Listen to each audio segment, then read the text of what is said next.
मैंने उनसे पूछा कि वो क्यों जाते हैं वहाँ, तो वहाँ वो इसलिए जाते हैं क्योंकि उनको लगता है कि जो गरीबी है, बेबसी है, लाचारी है, बीमारी है और जो परेशानियाँ हैं उनके जीवन में, वो बाबा जी के आशीर्वाद से ठीक हो जाएंगे। पढ़े लिखे लोगों को समझना पड़ेगा कि बाबा के पास जाने से नहीं, बाबा साहब अम्बेडकर के विचारों पे चलने से ज़िंदगी में बदलाव होगा। ये पढ़े लिखे नौजवान मेहनत कर रहे हैं, प्रयास कर रहे हैं कि इनको रोज़गार मिल जाए, लेकिन कोई भर्ती नहीं आ रही है, और जो भर्ती आती है उसमें घोटाले हो जाते हैं 69 शिक्षक भर्ती की तरह, या पेपर लीक हो जाता है। तो ये क्या करें? गरीब गरीब बना हुआ है, अमीर अमीर हो रहा है। मैं तो पार्लियामेंट में इस विषय को उठाने वाला हूँ कि 120 लोगों की जान अहमियत रखती है। और जिन अस्पतालों में आप गए, मुख्यमंत्री जी बहुत वादे करते हैं, तो बताओ अस्पतालों का सच ये है नहीं कि अस्पतालों में ताले लगे हुए थे? सरकार जिम्मेदारी ले और 25-25 लाख रुपए मुआवजे की व्यवस्था इन परिवारों के लिए करें, और जो बच्चे बेरोजगार घूम रहे हैं उनके लिए भी रोजगार की व्यवस्था करें। ऐसा भी मुख्यमंत्री को सोचना चाहिए। देखिए, मैं चाहता था कि थोड़ा सा माहौल अच्छा हो जाए, इसलिए अच्छा हो जाए कि जो परिवार दुख में है और उनके परिवारों का जो आना जाना लगा रहता है, जो एक तरह का हमारे यहाँ संस्कार व्यवहार है, उससे वो लोग उबर जाएं।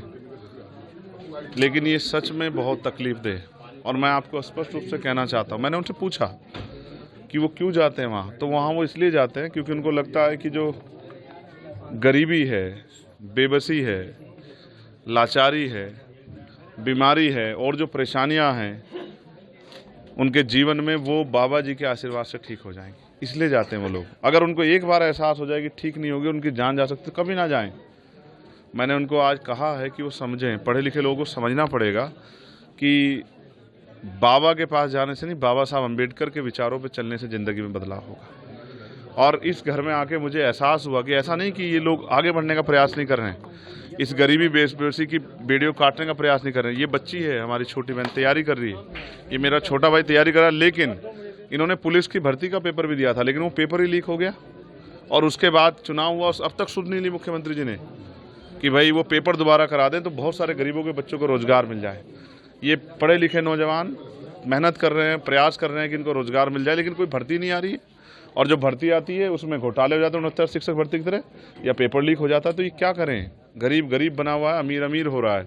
देश में जो हो रहा है वो किसी छिपावा नहीं। अब आपकी तरफ से क्या आश्वासन? मैंने उनको विश्वास दिलाया कि जो अभी सत्ता में जो बैठे लोग हैं उनको ये सोचना चाहिए कि 2 लाख 4 लाख रुपए में नहीं होता। इस परिवार जहाँ मैं बैठा हूँ, इसकी 5 बेटियाँ हैं, और उसकी जिम्मेदारी और 5-6 बहनों की है। राहुल जी ने भी पत्र लिखा है योगी सरकार को। मैं पत्र नहीं लिखूंगा, मैं जाके कोशिश करूंगा कि केंद्र सरकार से भी, क्योंकि हम पार्लियामेंट में हैं, प्रधानमंत्री जी से भी और मुख्यमंत्री से भी हम लोग प्रयास करेंगे। वो सत्ता में बैठे हैं, अगर वो नहीं समझेंगे दुख तो कौन समझेगा? अभी तक जो कार्रवाई हुई है उससे आप कितने संतुष्ट हैं? क्या कार्रवाई हुई है?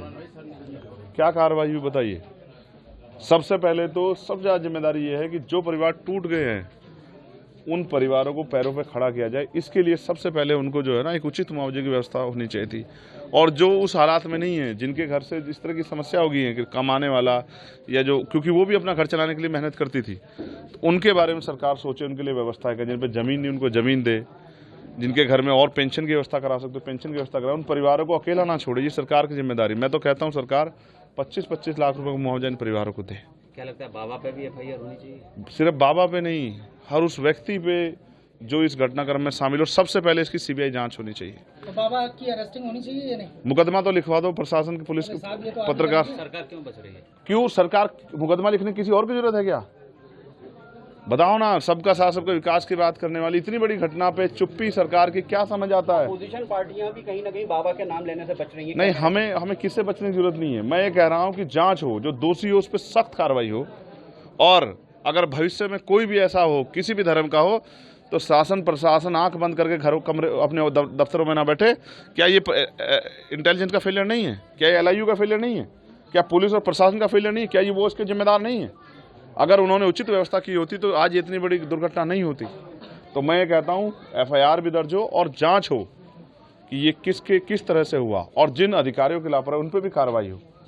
क्योंकि अगर आयोजनों में, इस तरह के आयोजनों में लापरवाही बढ़ती जाएंगी तो फिर इसका खामियाजा ऐसे ही मौत के तांडव के साथ जनता को भुगतना पड़े। सांसद, इसकी न्यायिक आयोग जांच कर रहा है, आप सभी परिवारों से मिलने, पीड़ित परिवारों से, क्या आप भी पक्ष रखेंगे इनका मजबूती से? बिल्कुल रखूंगा। मैं तो पार्लियामेंट में इस विषय को उठाने वाला हूँ कि 120 लोगों की जान अहमियत रखती है। और जिन अस्पतालों में आप गए, मुख्यमंत्री जी बहुत वादे करते हैं, तो बताओ अस्पतालों का सच ये है नहीं कि अस्पतालों में ताले लगे हुए थे और नहीं थी कोई डॉक्टर, ना कोई व्यवस्था, ना कोई दवाई? ये सच है या नहीं है? इसको भी स्वीकार करने की हिम्मत जुटाए मुख्यमंत्री, या बस पीठ थपथपा के काम चल जाएगा, केंद्र स्टेट की पीठ थपथपा, स्टेट केंद्र के बारे में वाहवाही कर देगा।